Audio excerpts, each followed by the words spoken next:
উত্তর কোরিয়া তাদের সামরিক শক্তি বাড়াতে নতুন ও উন্নত মানের সাবমেরিন এবং তার সাথে আধুনিক প্রযুক্তির প্রদর্শন করেছে। বিশেষজ্ঞরা মনে করছেন বিশ্বের বুকে নিজেদের সামরিক প্রভাব বাড়ানো এবং দেশের সুরক্ষা ব্যবস্থা আরও মজবুত করাই তাদের মূল লক্ষ্য। এসব সাবমেরিন থেকে শক্তিশালী ক্ষেপণাস্ত্র ছোড়া যাবে। এতে নিজে থেকেই দিক নির্ধারণ করার আধুনিক ব্যবস্থা রয়েছে, যা তাদের নৌবাহিনীকে আরও শক্তিশালী করবে। উত্তর কোরিয়ার শীর্ষ নেতারা পরিষ্কার ভাষায় জানিয়ে দিয়েছেন, দেশের নিরাপত্তা ও সার্বভৌমত্ব টিকিয়ে রাখতে তারা যে কোনো মূল্যে সামরিক শক্তি বাড়িয়ে যাবেন। তাদের নতুন সাবমেরিনগুলো প্রযুক্তির দিক থেকে আগের চেয়ে অনেক বেশি শক্তিশালী। এইসব সাবমেরিনে উন্নত স্টেলথ প্রযুক্তি ব্যবহার করা হয়েছে, যার ফলে প্রতিপক্ষের রাডার বা নজরদারি থেকে সহজে লুকিয়ে থাকা যাবে।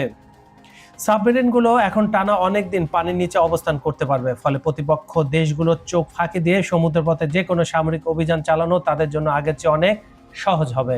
উত্তর কোরিয়া পারমাণবিক শক্তি দিয়ে প্রতিপক্ষকে ঠেকিয়ে রাখতে এবং অনেক দূরের লক্ষ্য শক্তিশালী হামলা চালানোর সক্ষমতা বাড়াতে কাজ করছে। এই ঘটনাটি তারই প্রকাশ।